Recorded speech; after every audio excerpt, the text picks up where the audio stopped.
their non-immigrant status. Let's bring in NBC News correspondent Antonia Hilton, who's been trying to track this very quickly. Antonia, this is just developing, so details are sort of limited, but this is like the next chapter of a saga that's been going on between Harvard and the administration. That's right. Harvard, of course, is suing the administration over the efforts we've seen over these last several months for them to basically demand kinds of data from the school, ask for ability to make changes to programming, hiring, and firing decisions in certain departments in the university. Harvard University's president, Alan Garber, balked at all of that. That's why this lawsuit is in place. And lost $2.2 billion of critical research and medical funding. So that's the backdrop here. So this is an escalation.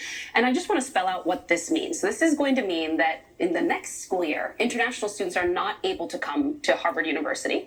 And that's about 27% of the campus undergraduate life. And they pay full price. So who this is actually going to hurt? Privileged who depend on financial aid. When I was back about 10 years ago, Harvard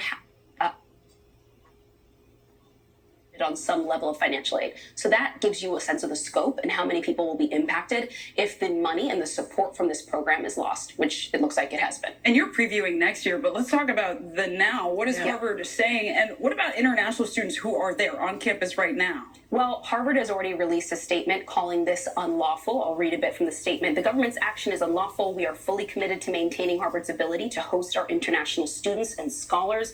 This retaliatory action threatens serious harm to the Harvard community and our country. And what they're saying here is that this is, of course, a fight for Harvard, but really it's a fight about higher education in the United States. Harvard has consistently made the argument that what's happening there could come to other universities very soon. But there are international students waiting for their graduation day in just a couple days right now. With what students are telling me they're fearful could happen. DHS agents, ICE agents could come to the campus if they do not leave and go back to their home countries in the next couple days. And they could essentially go through what we've seen happen to students in other campuses across the country over the last couple. Real fear on Harvard.